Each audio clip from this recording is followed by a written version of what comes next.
বাসায় মেহমান এসেছে আর মেহমানের আবদারে সকালবেলা উঠে তার পছন্দের সব নাস্তাগুলো বানিয়ে নিচ্ছি। আসসালামু আলাইকুম এভরিওয়ান, ফাতেমা কিচেন ব্লগ থেকে আমি ফাতেমা বলছি। কেমন আছেন সবাই? আশা করি আল্লাহর রহমতে সবাই ভালো আছেন। এই মুহূর্তে যে যেখান থেকে বসে আমার ভিডিওটি দেখছেন, দেখবেন বা পরে দেখে নেবেন, আল্লাহ তাআলা যাতে আপনাদের সবাইকে ভালো রাখে, সুস্থ রাখে এবং নিরাপদে রাখে, এই দোয়াই করছি। আলহামদুলিল্লাহ, আমরাও আল্লাহ তাআলার অশেষ রহমতে ভালো আছি। ডেইলি লাইফে নতুন আরেকটি ব্লগে আপনাদের ওয়েলকাম করছি। সকালে নাস্তা থেকে শুরু করে সন্ধ্যা পর্যন্ত, মানে রাত পর্যন্ত কি করেছি সেই ব্লগগুলোই আপনাদের সাথে শেয়ার করব। আর আমার বাসায় আজকে মেহমান এসেছে, আমার ননদের ছেলে মেয়ে নিয়ে এসেছে। আর ননদের ছেলের পছন্দ অনুযায়ী তার সকালে নাস্তাটা বানানো হয়েছে। সে রাতে বলে রেখেছিল যে মাম্মা আমি এইটা খাবো। যাই হোক, সেই নাস্তাগুলো কি আপনাদের দেখাচ্ছি। এখানে কিমা ছোট ছোট মুরগি দিয়ে আলু ভাজি করেছি, আর এখানে ছিল সুজি, পরোটা। আর সে ছোট মেহমানটাকে এক ঝলক দেখা যাচ্ছে, হয়তো বা দেখে বুঝতে পারছেন। সবাই মিলে একসাথে নাস্তাটা করে নিচ্ছি। যারা এখন আমার চ্যানেলে লাইক দেননি, লাইক দিয়ে চ্যানেলটি কন্টিনিউ করবেন। আর যারা আজকে নতুন দেখছেন, চাইলে চ্যানেলটি সাবস্ক্রাইব করে পাশে থাকা বেল বাটনে প্রেস করে রাখতে পারেন, যাতে নতুন ভিডিও দেওয়া মাত্র নোটিফিকেশন পেয়ে যান। অলরেডি যারা এই কাজটি করেছেন আপনাদের সকলকে অসংখ্য ধন্যবাদ।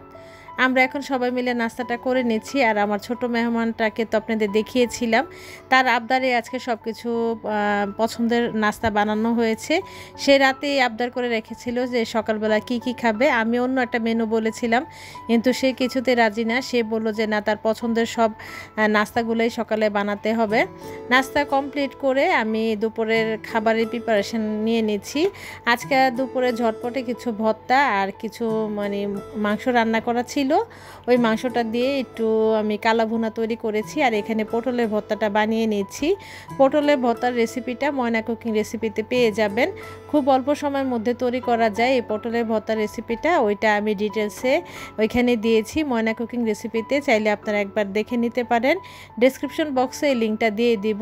সব কিছু ভালো করে মাখিয়ে এখন ধনেপাতা আর 1 টেবিল চামচের মতন আমি সরিষার তেল দিয়ে ভালো করে একটু কষলে পটলের ভর্তাটা আমি বানিয়ে নিচ্ছি।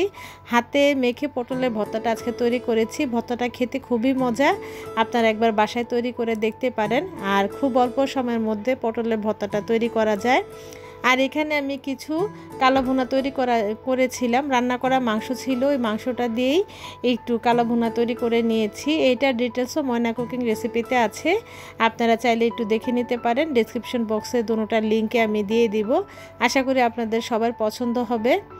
আর রান্না করা মাংস দিয়ে খুব অল্প সময়ের মধ্যে যে কালা ভুনা তৈরি করেছি, আসলে না খেলে না বললে বুঝতেই পারবেন না।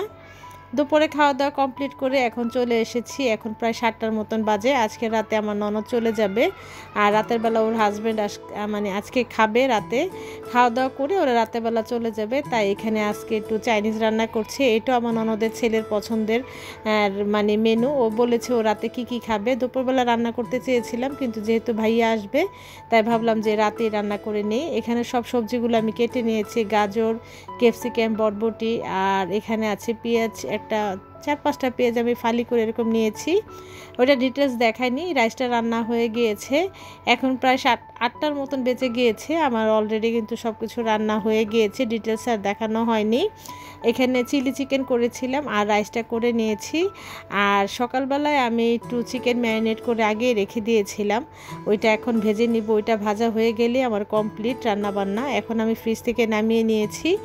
যেহেতু সিজলিংটাও কমপ্লিট হয়ে গিয়েছে, চিকেনটাকেও একটু নামিয়ে এখন আবার একটু ভালো করে মেখে আমি চলে যাব চিকেনটা ভাজার জন্য। আর চিকেনটা ভাজা হয়ে গেলে রাতে আমার সব রান্না শেষ হয়ে যাবে। যেহেতু মেহমান রাতে খেয়ে চলে যাবে, তাই রান্নাটা 8:30-9টার মধ্যে শেষ হয়ে গিয়েছে, এর আগেই শেষ হয়ে গিয়েছে। এখন আমি শুধু চিকেনটা ভেজে নিচ্ছি। অলমোস্ট কিন্তু আমার সব রান্না কমপ্লিট হয়ে গিয়েছে। এখন শুধু চিকেনটা ভাজার বাকি। এক ব্যাচ ভেজে নিয়েছি, এখন আরও এক ব্যাচ ভেজে নিচ্ছি। এই যে দেখে বুঝতে পারছেন যে আমার চিকেনটা কতটা ক্রিস্পি হয়েছে।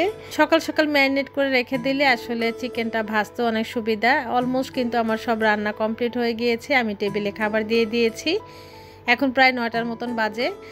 সবাইকে খাবার দিয়ে দিয়েছি, যে রাতে আমরা সবাই একসাথে খাওয়া দাওয়া করার পর আমার ননদ চলে যাবে। ও গত বৃহস্পতিবার দিন এসেছিল, শুক্রবার দিন থেকেছে আর শনিবার দিন আজকে রাতে চলে যাবে।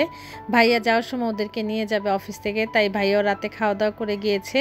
আমরা সবাই একসাথে খাওয়া দাওয়া কমপ্লিট করে নিয়েছি। এখন আমার হাজব্যান্ড খাচ্ছে আর ওই পাশে ভাইয়া খাচ্ছে, কিন্তু ওনাকে আসলে শ্যুট করা যায়নি আর করেও নিতে পারিনি। এদিকে ভাইয়া অনেক কিছু নিয়ে এসেছিল, আমার মেয়ের সব পছন্দের জিনিস। ভাইয়া যখনই আমাদের বাসায় আসে আগে জিজ্ঞাসা করে যে আমার মেয়ে কি খাবে, ওর পছন্দ অনুযায়ী সব জিনিস সবসময় ভাইয়া আনে। ভাইয়াকে একদম বিয়ের পর থেকে দেখেছি যে আমার মেয়ে একদম ছোটোবেলা থেকে যেই সব জিনিসগুলো পছন্দ করে ভাইয়ার মাথায় এখনও আছে। ও সব সময় ভাইয়া ওই সব জিনিসগুলো আনার চেষ্টা করে, যার কারণে আমার মেয়ে তো খুবই খুশি থাকে সব সময় যে ওর ফুপা যখনই আসবে ওর পছন্দের যে জিনিসগুলো সবচেয়ে বেশি পছন্দ করে ওগুলাই নিয়ে এসেছিল। ওগুলাই একটু আপনাদের সাথে শেয়ার করে নিয়েছি। খাওয়ার পরে এখন সবাইকে দিব, পরিবেশন করব। আর এদিকে খাওয়া দাওয়া কমপ্লিট করে সবাই চলে গিয়েছে। আমি একটু টেবিল ক্লথটা উঠিয়ে নিয়েছি, ওইখানে পানি পড়ে একদম ভিজে গিয়েছিল। এটা আমার আগের টেবিল ক্লথ। উঠিয়ে টেবিলটাকে পরিষ্কার করে অলমোস্ট কিন্তু আমি সব কিছু পরিষ্কার করে গুছগাছ করে আপনাদের সাথে এটা শেয়ার করে নিচ্ছি। আজকের ব্লগটা কেমন হয়েছে তা অবশ্যই কমেন্ট করে জানাবেন। আর সকাল থেকে শুরু করে রাত পর্যন্ত যেভাবে সময়টা কাটিয়েছে সব কিছু আপনাদের সাথে শেয়ার করেছি। নতুন আরেকটি ভিডিও দেখার আমন্ত্রণ জানিয়ে আজকের মতো বিদায় নিব। আল্লাহ হাফেজ, আসসালামু আলাইকুম।